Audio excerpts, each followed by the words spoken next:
Welcome to the Backpacking Blisters podcast, brought to you by the undisputed champion of ultralight quilts, Enlightened Equipment. Lighten your load at enlightenedequipment.com. With me today is a man who still doesn't know the difference between the CIA and the FBI, Ben McAuliffe. How's it going today? It's going good. I don't know if it's because I've never been caught by the CIA or FBI, not that there's anything to catch, but I don't know if I really know the difference. That's the only reason why you don't know the difference. I've never been caught. Oh, I don't know that there's a lot of people that don't know the difference. I don't think you need to be ashamed about that. The simple way is like CIA is international, FBI is domestic, right? No, because I watch FBI International, so it is international. What is that about? I don't watch that show. What's that about? You don't watch? It's a fly team, and so they go catch Americans that are doing wrong or Americans that have been kidnapped. Okay, but that's still like it's domestic issues because it's like an American citizen versus like CIA is they still have a fly team. Yeah, international issues dealing with leaders and I don't know assets in other countries, right? Yeah, I mean, I always think about that, like how fun that would be. But at the same time, I would be so scared all the time of being found out, wouldn't you? Like you say something wrong or just all of a sudden you're sleeping in your bed and they wake you up and they found something because you slipped up. Like, to me, that's just terrifying. Like they put a black hood over your face? Oh, gosh. Yeah, and just take you to a black site forever. Yeah. Yeah. Who wouldn't be freaked out by that? Of course. So, okay. Well, I'll give you a quick test. So, back in the 40s, Nikola Tesla passed away, and he was in a hotel at the time. Okay.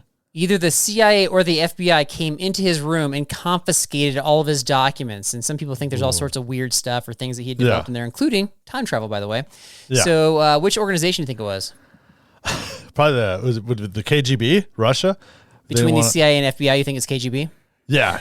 Yeah. They were throwing it there. I mean, the CIA would be the logical one because they did that, that's the stuff that they do, but. Incorrect. No, it's domestic. It's inside the United States. And we still don't know what's in those files. I've watched movies where the CIA operates on American territories, and territory. I'm not saying that they haven't or they can't. I'm just saying like most likely. That was kind of my test, but whatever. I don't think we solved anything right there. All right. So speaking of the CIA, we have a counter-terrorism analyst on our show that we're going to get to here in a moment. So this is a different type of show because, we're talking about like the dangerous places in the world to go backpacking and getting kind of like his expert opinion, but we're also taking advantage of having a CIA analyst on, and we're going to ask him all sorts of stuff that might be like cliched or movie references or all that stuff, right? Yeah, I'm excited because I love watching the Jack Ryan series, the Mission Impossible, which I don't think, is that CIA, a form of the CIA? Mission Impossible is IMF. It's the Impossible Missions Force, which I don't think really exists. I know, but what is that under, though? Is it like what branch? Probably CIA. Yeah, so I don't know. I watched Get Smart. My dad always loved playing the Get Smart series, and that was Control. So I'm excited. This guy, I think he'll be fun, and we'll have a lot of things. Before hearing his answers, what's your top country you think would be the scariest to go backpacking? To go backpacking in, I thought it'd be Iran because and I've got we'll get to that in the conversation, but that was mine. What would yours be? I would think North Korea. You just can't get in there, That's a good answer. Although, that being said, there's ways. I don't know if you can go backpacking, but there's definitely ways to get in North Korea. Right, with a backpack. Yeah, that's a good one. Okay, so and just full disclosure, because we're talking we're talking about world danger around the world, and it's going to involve terrorism. It's going to involve some of these countries are doing that's not so good. With kind of influencing America in terrorist type ways. It's still a family-friendly show. All the language is clean, but there might be some references to some, violence that we don't typically have, or references to just illegal activities that we don't typically have. Again, still family-friendly, but maybe for just something to be aware for younger kids. Just kind of a heads up. Yeah. Right. Okay. All right. Sounds Bible good. verse of the episode. What you got? Bible verse of the episode, John 8:32. And you will know the truth, and the truth will set you free. So I'm hoping he sets us free with some of his truths behind the scenes stuff. Maybe we can get some secrets out of him. Like some classified stuff? Yeah, I hope so. All right. Well, we always tell our guests that if they say something they don't mean to, that we'll edit it out. But at least we'll know, I guess, right? Yeah, we will. I don't know if we want to say that. Okay. Can you block my eyes out now and change my name and voice? That's right. That's right. All right. So here we go. We've got the 3 most dangerous places in the world to backpack, and a lot more with Brent Giannotta. With us today is a former CIA counter-terrorism analyst. He's guest lectured at top universities such as Harvard. He's worked in Congress and now authors the Substack newsletter Sleeping Giant. Brent Giannotta, how's it going today, sir? Hey, it's going great. I'm doing well. How are you guys doing? Doing good. Excited to have you here. So the number one question I need to know is, what does a CIA counter-terrorism analyst actually do? Good question. So when you watch the movies and the TV shows, you're seeing agents, you're seeing operatives go out into crazy, dangerous places in the world and learning new languages and doing all this subterfuge and espionage. So their job is to get the information. Once they do, they go back to the office, they type it up from wherever they're at, and then it goes into a database.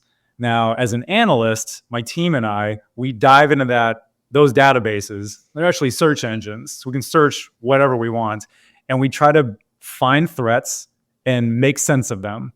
So like we have to piece plots together. You have to figure out who is more dangerous than who. And then, so you sort of like, you're an investigator, you're like a journalist. And then you turn over to being a writer because you have to translate whatever this threat is to people in the government, so military or White House, National Security Council.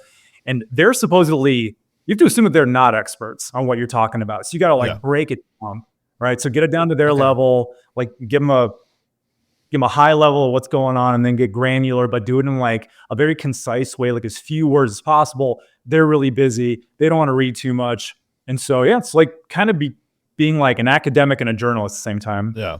I watched Jack Ryan, the series, and he was an analyst, right? And a lot of time it's like, they're like, he's a bad guy. And the politicians are like, why? We don't believe you. You know, it's kind of dumb, but is that what you do? You just kind of write like a couple of sentences like, it's a bad guy, let's go after him? Or is it a little different? Do you use the phrase bad guy? I think is what Ben's asking. I'm bad guys. Well, so one of the things I think a lot of people may not know is there's a lot of threats coming in like every day, and the vast majority are fake. They're just There's this cottage industry where, so let's say I'm an agent and I'm going to recruit you. So you work for, I don't know, you're in the government of like Bangladesh. You're like an official. And so I want some information. Would I be an asset at that point? Is that be an asset? So this is perfect, Brent. You fit in fine because we like to role play. So just pretend you're going after Carl. Let's try to turn him. Yeah, I'm the potential asset. You're about to commit treason against your country by handing state secrets over to me, the U.S. government. So if you give me one good piece of information and then a second good one, then I'm going to have a deeper conversation with you that says like, hey, I'm going to tell you who I'm working for, and I want to pay you to keep this funnel going. Get all this information so I can send it back to U.S. government. It's like, are you open to this? If you say yes, then I'm going to handsomely remunerate you with lots of stuff. It could be just money. It could be vacations. It could be car, all sorts of stuff. So you can see how there's an incentive structure here to lie, to keep pushing like information. I see what you're saying. That gravy train starts pumping, and then suddenly like northwards of 90% of the stuff we're getting is just fake. So that means the biggest job of a CIA analyst is to sort through what is fake and what is not. And we have like a ton of different ways to do that. But then according to the movies, that one of those things that you might offer is citizenship. Like I want to actually move to the United States, but then you get all the information from me and then suddenly I have to stay. And now I'm like facing treason charges. That does happen. And I'm really sorry about that, Carl. Okay. I was going to ask which one, Carl. So what would you pick? Would you pick the money, the vacation, or the citizenship as reward? I don't know, man. The U.S. is pretty awesome. So I'd probably shoot for the moon. Yeah. Go for the citizenship. Yeah. But okay, I did not know that. That's really interesting. It does make sense that if I don't have any information to give you, but I want to keep getting the money, then I'm going to make stuff up, right? Yeah, it happens all the time. What a waste of time. Wow. Oh my God. Let me get me started. My first, I probably shouldn't talk about this, but whatever, here we are among friends. It's just us. It's just us too. Don't worry. Okay. My first 3 months there, they gave me like a little assignment, like check out this group of people, this group or whatever. And I found a plot. I found a really dangerous person plotting something dangerous. I was so excited 3 months of research and typing and rewriting and typing. And after 3 months, I handed to the senior analyst. He took like 1 second look at it. He's like, no, this is circular reporting. And I look and it's like, look, that guy knows that guy. He lied to him, so he told the same lie. And it looks like 3 people are corroborating. Oh. It's like an echo chamber of the same lie. It's like 3 months of my career just gone. But that's a valuable lesson and really figuring out whether stuff's real or not. So are you getting reports like written reports, or are you doing like interviews where you can actually try to identify this person's telling the truth or not? So the asset, like the operative, will do those interviews out in the field. They'll write that interview up, put it in the search engine, and then I can access it digitally. So you can't judge based on facial responses whether they're telling the truth or not.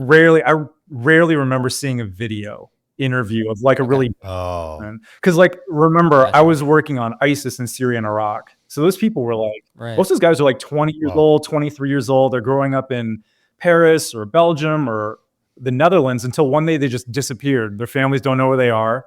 And then maybe like 5 weeks later, their social media pings that I'm in Hama, Syria, and I'm fighting with ISIS. So there was never an opportunity like interview these guys like you might like an Iranian nuclear scientist or like a Russian diplomat or something. So do you get your orders like through that, or do you watch something and then afterwards it disintegrates?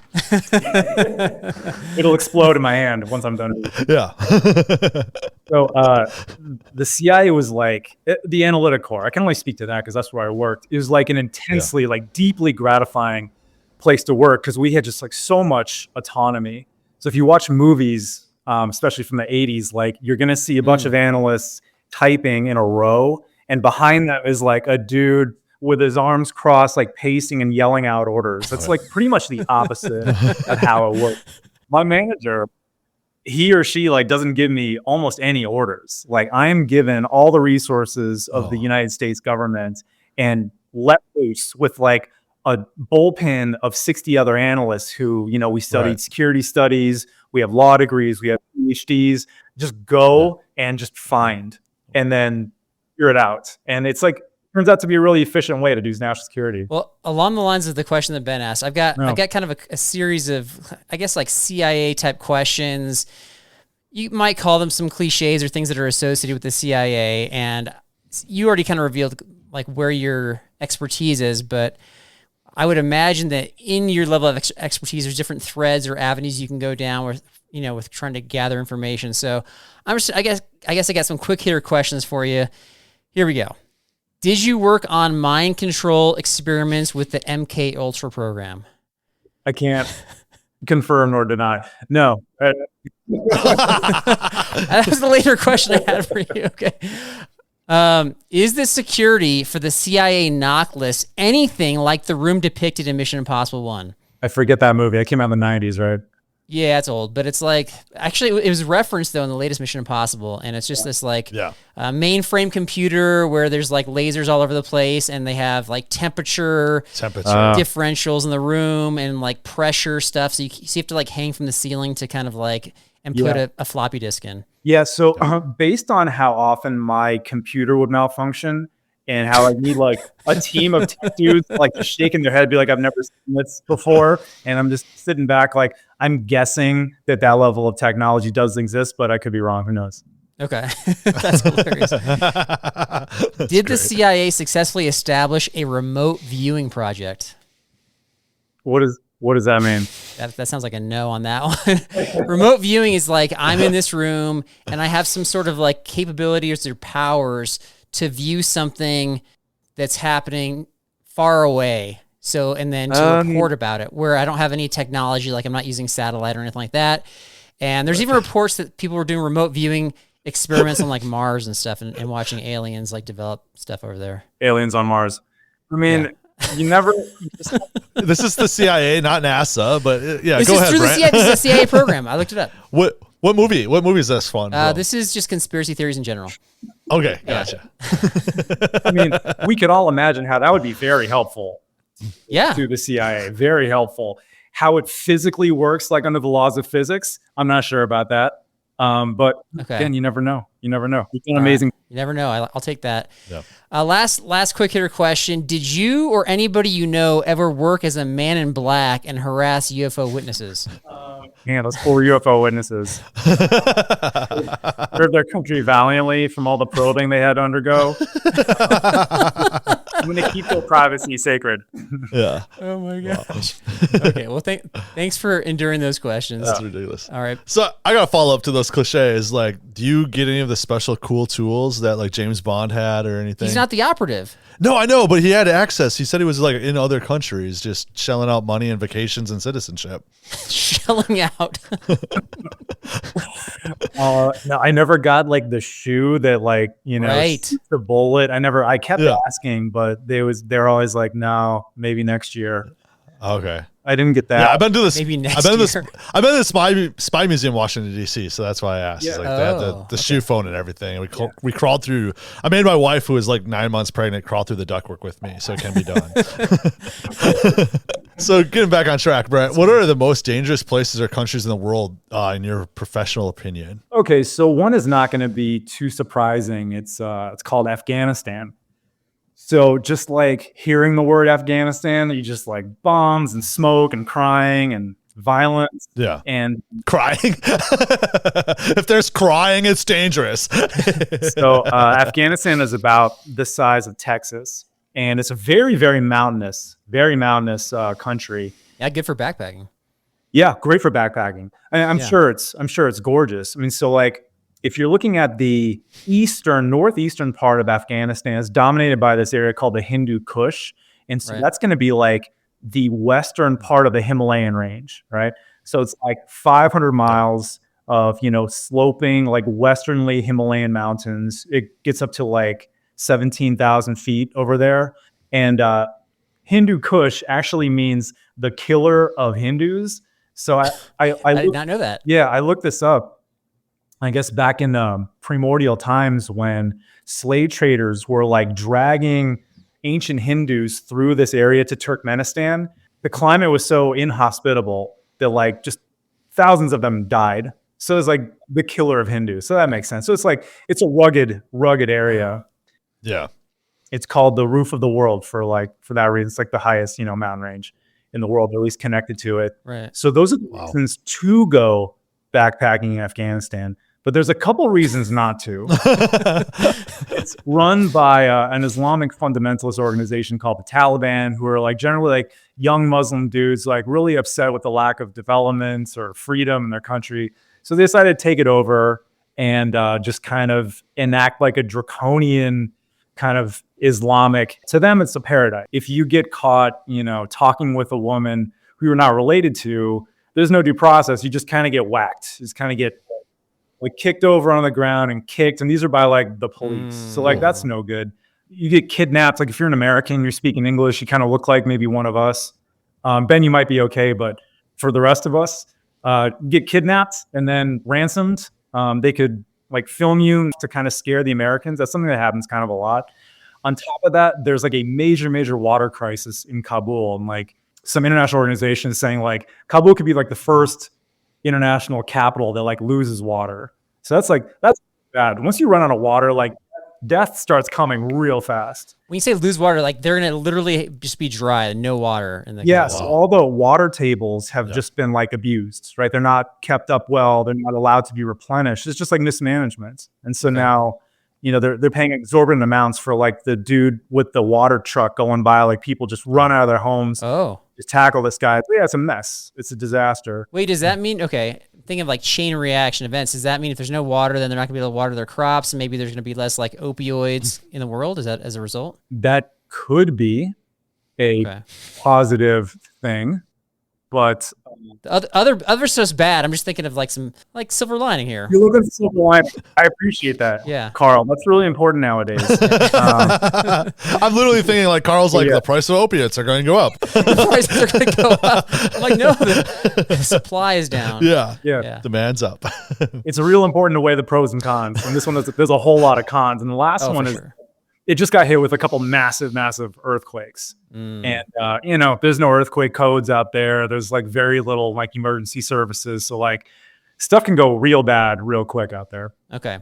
So it sounds like you could get, if you were to get into Afghanistan and go backpacking, like you probably wouldn't be in the capital. I mean, you might have to enter through the capital, but maybe a lack of water to filter out there and some potential violence for if you kind of encounter locals and talk to them. Yeah, getting kidnapped by the Taliban government or by some other group that is just hungry and they're going to try to ransom you as a Westerner. Right. Yeah. What's the going rate for someone like Carl, you think? I don't know. I mean, a pretty penny for Carl for sure. As a teacher, I think I've got access to a lot of funds. If you can teach a village how to speak English and do their taxes, I mean, that can be pretty valuable. Like, you teach us for a couple of years, we'll let you go, kind of a thing. Teach us how to conserve water. Once they get water. Yeah. Okay. All right. So Afghanistan is number 1. What's number 2? I'm going to go with Sudan. Okay. So Sudan is interesting because the Nile River famously goes through Egypt, and it's famously like the only major river on earth that flows from south to north and empties out into the Mediterranean Sea. Well, it actually is 3 rivers. It's the Blue Nile, which starts in Ethiopia, and then the White Nile, which starts in South Sudan. And where they converge and meet into the regular Nile that you and I know, that little spot is the capital of Sudan. It's called Khartoum. And Khartoum is the Arabic word for the trunk of an elephant. So if you invert this, it looks like, an elephant's face and then the trunk. So there you go with that. Anyway, the highest peak in Sudan is in South Sudan, which is now technically its own country, but it's all just a mess of violence right now. But just north of Khartoum, the capital, there's a place called the Sabaloka Gorge, which has bizarre rock formations and sandstone cliffs looking over the Nile River. So it sounds gorgeous, and it's only just a little bit north of the capital. So you could get there if you fly in internationally. Those are the are we allowed to fly in internationally there? Like that's okay to do? Carl, you can fly anywhere. I don't think so. Flying anywhere it means like convincing members of that government to give you a visa or not. Right. And that applies to Afghanistan too. Like you can just convince them. Yeah, you can go. Those are the reasons to go to Sudan, but there are, again, some bad reasons not to. One is that in 2021, there was a coup that threw out the dictator's name was Omar al-Bashir, and he'd been in power for like my entire lifetime. He's this old Islamic, just like brutal dude, and he got into his 80s and everyone hated him. And so the army banded up with a paramilitary group and they kicked him out. Now he's under house arrest. So now you've got the army led by a guy named Burhan and then the paramilitary group led by Hamedi. And you probably see where this is going. Now they're fighting with each other about who's going to lead things, basically. So it's just been like nonstop violence for the last couple of years. 150,000 people have died from violence. 500,000 people have died from famine. They estimate that 25 million people are in extreme hunger. And they're also saying that the fighters are taking these like methamphetamine drugs. So they're like, they don't never have to sleep. They're more brutal than ever. So superhuman. It's real. Yeah, it's real. It's fun times over there. So I wouldn't go to Sudan. Wow. Gotcha. Yeah. All right, number 3, what you got? So number 3 is the most famous instance of American hiking gone wrong, which is the country of Iran. So 2009, that incident you're talking about? You remember, yeah. Yeah. So for those who don't remember, there's 3 Americans, and they were living in Syria at the time, and they're on vacation, and they go across northern Iraq to Kurdistan, which is an autonomous area of northern Iraq. There's very little violence. It's actually, life is like pretty nice in Kurdistan. And so they're sort of asking around in the city called Sulaymaniyah, like, where's the good hiking? And everyone's like, oh, you got to go there too. It's called Ahmed Awa Waterfall. Okay, let's go to the waterfall. So they see the waterfall. That's great. And they're sort of like wandering off, and they get really, really close to the border with Iran. And a guard sees them, interrogates them, snatches them up, and they're in custody for 2 years. Wait, did they get close to the border? Or I thought they crossed over into Iran. Yeah. Is that? There's, I mean, we don't know for sure. Gotcha. Sure. There are some eyewitnesses that say that they didn't cross over. Others said that they stepped like just a foot or two into Iran. Oh my goodness. But, okay. Wow. They arrested them because the Iranian government wanted to have them be seen as spies, right? Right. Bargaining chip. They can get ransom. They can hold this over the U.S. government, which they don't like. And so if you're going to go to Iran like that, that could happen to you. But And part of me is like, yeah, they're just hiking. They're obviously not spies. But then I thought, isn't that a really good cover story for an operative, where you just have the backpack and you're like, oh, we're just going to the waterfall, but really we're kind of checking out the security in that area, right? Right, because you got cameras and stuff too, so good cover. Yeah. Yeah. Well, no, it's a tough game out there. Okay. Yeah, you got to be careful. Gotcha. But Iran is famously gorgeous. So I'm from Los Angeles originally, and a lot of people call it Tehran Angeles because of like the huge Persian population, mostly in West Los Angeles, like near the beach in Beverly Hills, but also a lot where I'm from on the east side, like Pasadena and Glendale. And so like Iranian people are some of my best friends or some of my ex-girlfriends. And so a lot of them will go and like visit family in Iran. They're like, it's just breathtaking. And again, like a very, very mountainous region. And I'm sure it's like incredible hiking. So like whenever Iran opens up to not being like a really scary, dangerous place for Americans, then probably be a great hiking destination. You sound optimistic. You think this is a possibility in our lifetime? Yeah, I think it's a possibility. I mean, the supreme leader, he's in his 80s and he's famously, really frail and sickly. Okay. The people of Iran, ironically, are the most pro-American citizenry in the entire Middle East. Really? Like they love America.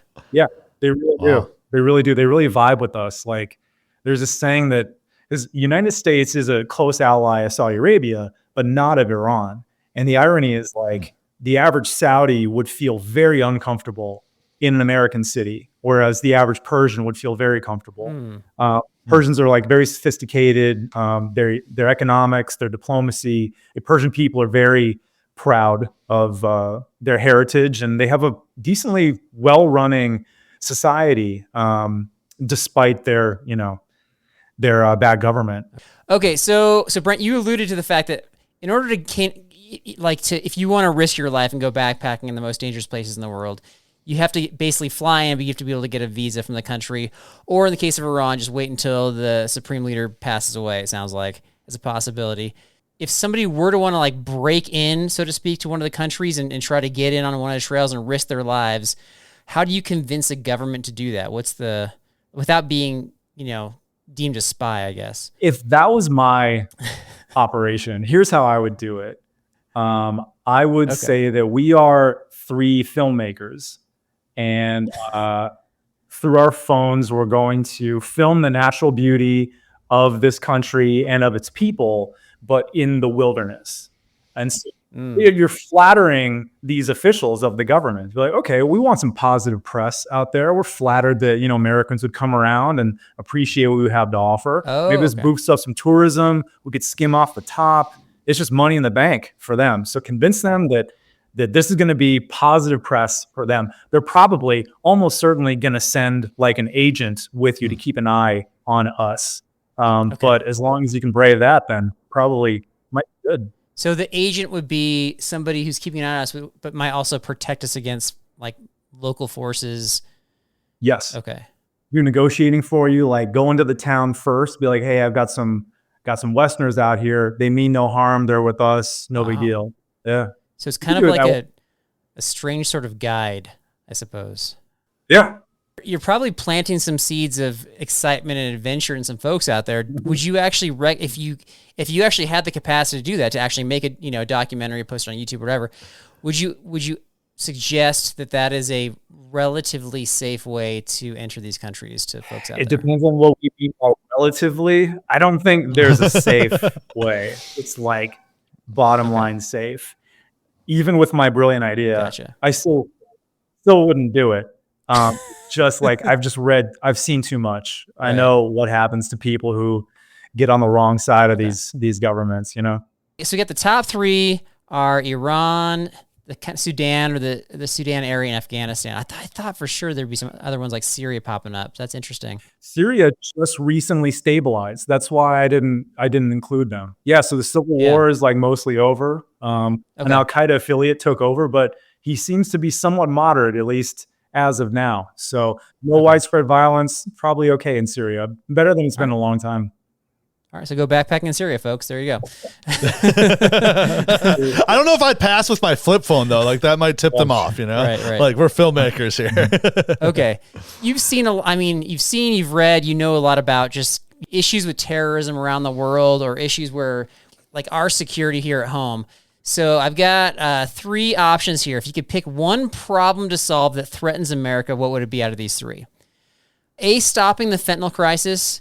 B, preventing agro-terrorism like weird fungi that can devastate crops. Or C, banning TikTok. I was following you, Carl, for a while. I was like, oh, I've been to Mexico. These are all security issues. I get the CIA one, but there, yeah, okay.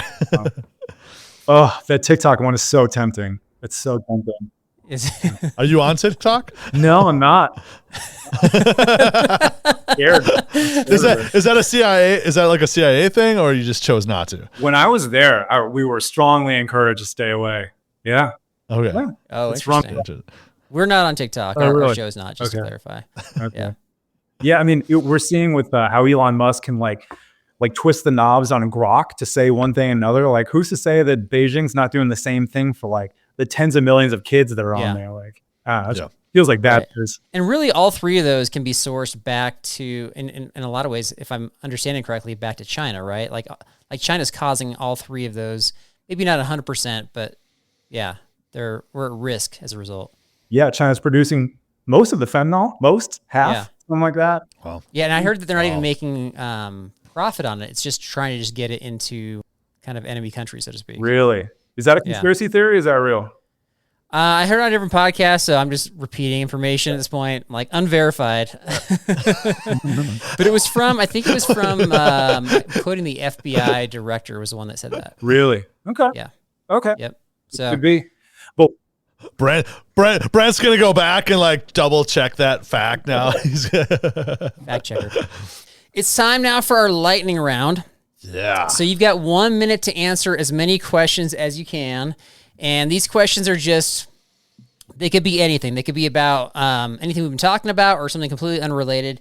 Typically, we have people answer around 8-ish questions. So that's kind of our average, but we can keep them coming if you start spitting out answers. So the timer starts after Ben asks his first question. All right. So, I'm ready. Are you ready, Brent? I'm ready. Let's go. All right. Does the CIA believe Bigfoot exists? No. A country you would live in besides the United States? Italy. Ever fooled the lie detector?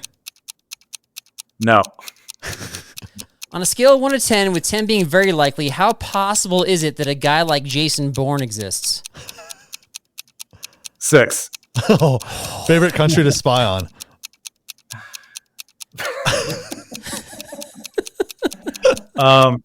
Turkey. Favorite line or part from Princess Bride? Marriage. Yes. Hot Pocket or pizza rolls? Ooh. Oh, it's been a minute. I don't think I've ever had a pizza roll in my life, so I gotta try that. What? Oh. Have you ever said in all seriousness that you could tell somebody something, but then you'd have to kill them? In all seriousness? Yeah. Like I would actually kill them? Like you'd have to. No. I have said that, but not in all seriousness. Okay. All right. And time. Gosh. That was awesome. Great. All right, Ben, how many did you I get? got 4. What you got 4? 8. So, average. So 8. So you hit the average right there. You had some awesome average. answers. That was awesome. Yeah. That's funny. I was just I was on Amazon last night with my family, and we found these Princess Bride shirts, and one just said "Marriage" right on the front. I'm like, I gotta get that one. That's awesome. All right, Ben. Anything he said that you want to follow up with? Yeah, the lie detector. He kind of hesitated, so I think he lied to us on that one. And then the favorite country to spy on, he just threw out like a pretty easy one. I think Turkey. Like nobody cares about what's happening in Turkey. So Nobody cares. There's a lot in Turkey. Turkey's like a. Yeah, the worst thing that happens is they they take advantage of us Americans by raising prices on their rugs, so. On their rugs? Yeah, okay. The Turkish rugs and towels. Turkish rugs, okay. The rug. Yeah, you said that 6, you rated it on a scale of 1 to 10, with 10 being very likely, 6 that Jason Bourne exists. So that's some sort of program where you have like a trained operative that's like almost like brainwashed, right? Yeah. I mean, so you brought up MK Ultra a little earlier on. Right. Not a conspiracy theory you don't love. So that was famously exploring opportunities for mind control back in 60s or whatever it was. Yeah, and I thought it went into the 80s, but then I've also heard that it's like, well, if the program's working, even if they say they end the program, it just kind of like morphs into something else. So not that I have any information about that, but that's just what I've heard. Yeah. The intelligence community also experimented with psychedelics, right? Right. To try to get like certain information out of people. And these are experiments, and they're experiments just like any scientist would do them. So like some are going to like work, some are not, and some are going to like fall in between where like there is a use for them, but it's just like not in the national security realm. So the Jason Bourne character, I would guess with pretty high confidence that they've tried to do something like that. Try to like train and like use a bunch of technology to like enhance a human being to be a super spy or a super, I don't know, assassin or something like that. Did it work? Probably not to the way that they wanted it to, but did they try? I kind of hope they tried. Like, I want you to protect me and my family, my loved ones, and people in my community. So like, try everything you can, right? What would you name him instead of Jason Bourne if you had to choose?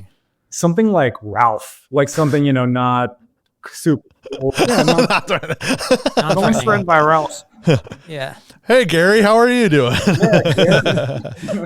Okay. Anything else you had there, Ben? No, that was it. I was surprised that the CIA doesn't believe in Bigfoot, though. With you analyzing everything, you've had to come across something close to. Ben thinks that Bigfoot is a terror threat. Basically, that's why counterterrorism might apply to this situation. I mean, would you consider him a terrorist? Maybe going after campsites and people and. We don't hear much from him anymore. If he pops up, there's going to be an analyst tracking him. So rest assured. Gotcha. Does the CIA have its own version of like the X-Files? Mysterious files. Well, so there's like really, really sensitive stuff. So I had like the highest clearance you can have, but a lot of people have that. And then once you're above that, then there's things called compartments. And so you have to be read in, which means like a CIA lawyer pulls you into an office, closes the door, locks them, and then reads the script. And then you sign, be like, hey, this is like more important to keep secret than what you normally see on a daily basis. And you're being allowed to see this for one reason, because you are on this team that is trying to do this. So those are compartments. And I was read into a couple of them. But like people who sat around me were read into like 9 or 10 or 11 or 12. And they couldn't even say what they were reading out loud. Like they couldn't even give you a topic. So there could be a Bigfoot topic, you're saying. You just wouldn't know about it. Everything is possible in that realm, So I'm on the fire department, and we get sent to fire camps and this, and I have 2 rookies that work for me, and it's their first fire camp we just got back from, and they're just stoked to go on no sleep. They don't know what to expect, and they're just grinning. Was that how you were when you like they asked you to be read in the first time? You were just like grinning, like this is awesome. I'm learning a secret. It is, yeah, at the beginning. But then you look around, and like I look at myself, and I'm wearing like a suit. And the guy in front of me is like the nerdiest looking dude I've ever seen. Yeah. And a pocket protector. And it's like, okay, that takes a little mystique out of it. And then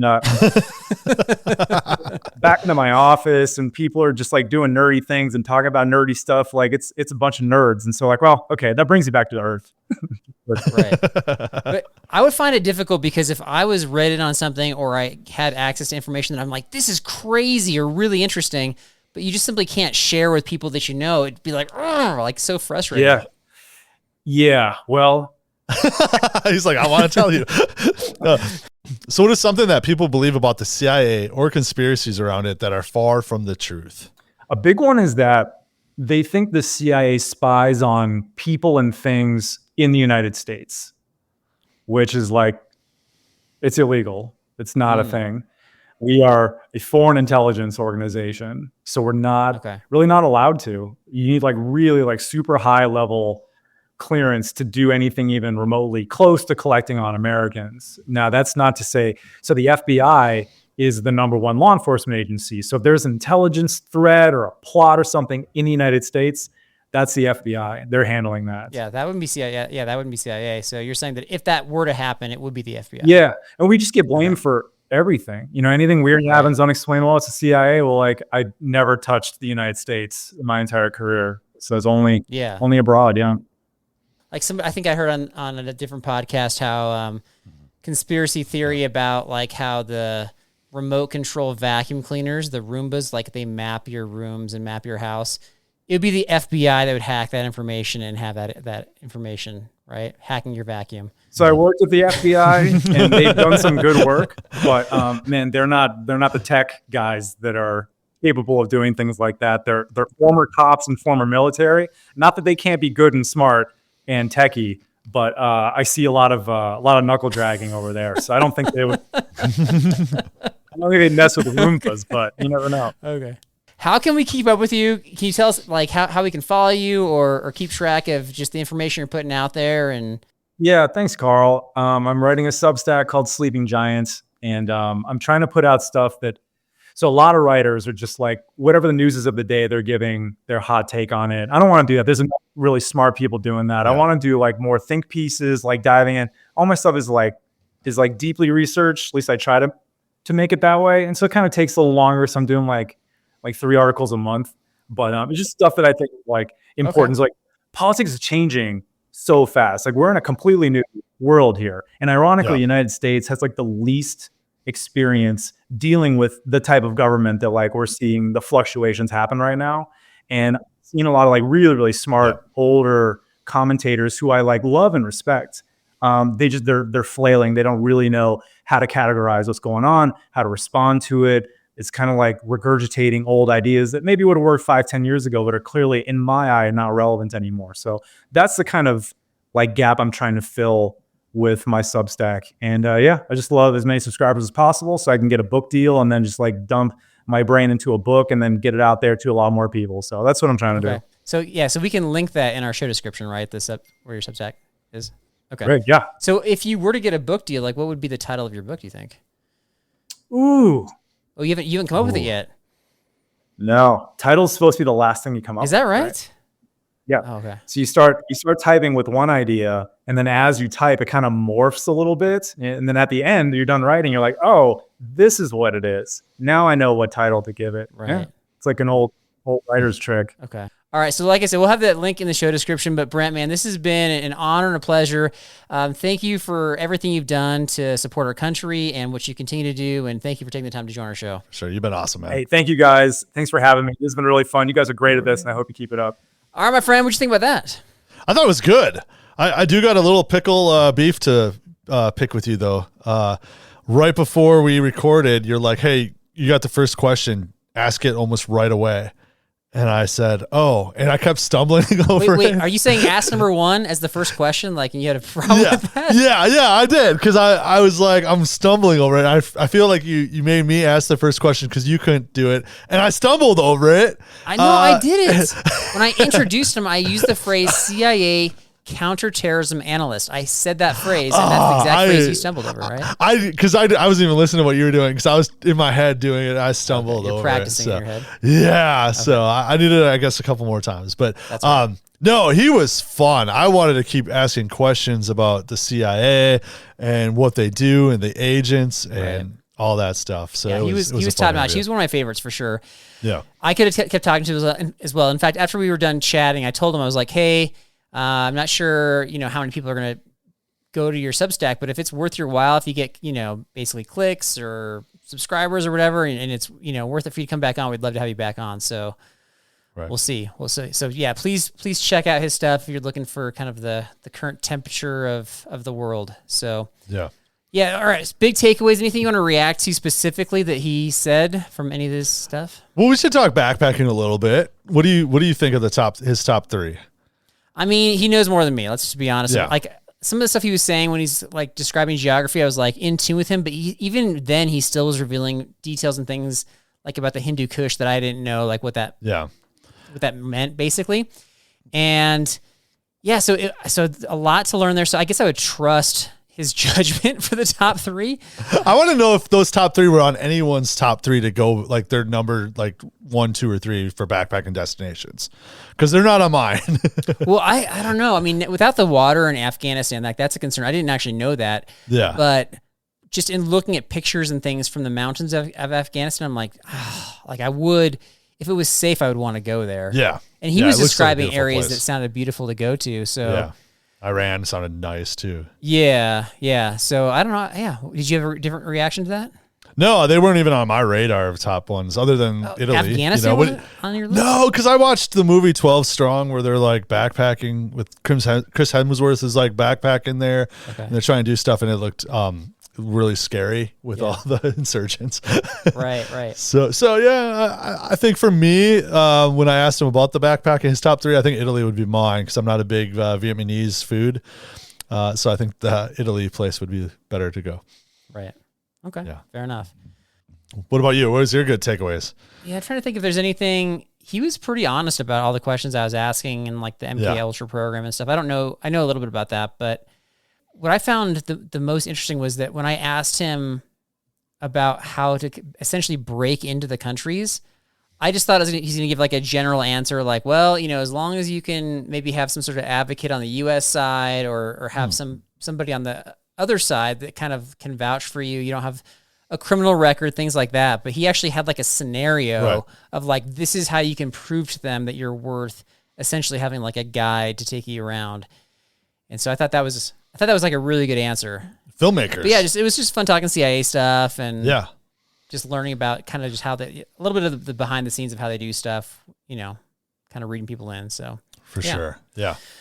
That was cool. Yeah, okay, so if you were to ask him another question, what do we miss? Anything, please let us know, and maybe we'll circle back at a later time. So I've got a couple tidbits to kind of wrap things up for today. Just some reactions to some previous episodes, and we had an episode on like controversial ultralight tips and tricks. Okay. It was Ed from YouTube suggested another use for the buff was to wrap it. You're still bringing up the buff. I mean, like, what is it? We're on season 8. So 8 years later, it's still a thing. Yeah, it's every year. He said to put it around your thigh so that I think it was like to keep either your thigh warm or to like keep it from rubbing against your other thigh inside your sleeping bag at nighttime so to prevent chafage. Okay. Something along those lines. What do you think about that? I could see that. I mean, if you got thicker thighs that rub, I think rubbing around there so they're not rubbing. Maybe switching up if your underwear or something might help too. Maybe no more tighty whities is what you're saying? Yeah, like maybe go to boxers or briefs that hang down a little lower to help it. Yeah, for sure.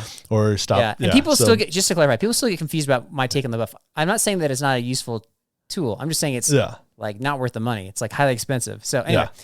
But would you put it around your thigh, have it drip all that sweat, and then like wear it on your head again? Or yeah, I don't think I sweat a lot when I'm sleeping. Do you? Yeah. No, I don't. Okay. All right. If I am sweating a lot, I'm probably out of my sleeping bag, and I'm probably not adding things, adding clothes. But. Yeah. All right. Big T Outdoor Adventures asked the question: is the term tidbit something a boomer would use? Kind of in reference to our baby boomer episode.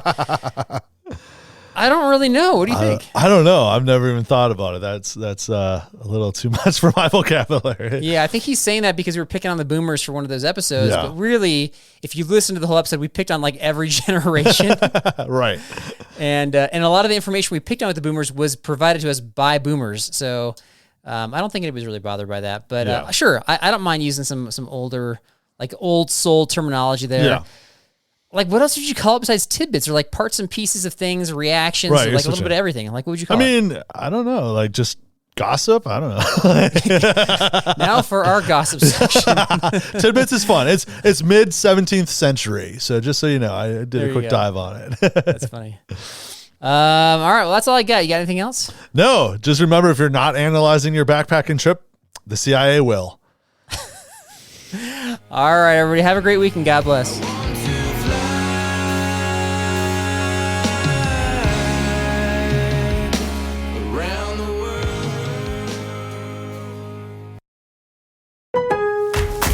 Lowe's knows when you're looking for reliability, the right brand makes all the difference. And now, Lowe's is the exclusive home improvement retailer for the Whirlpool water treatment line, including their Wi-Fi softener, under-sink filtration system, and more. With Whirlpool's proven performance and our everyday low prices, better tasting, better quality water is within reach. Shop pro-trusted brands like Whirlpool and more, in-store or online. Lowe's, we help, you save.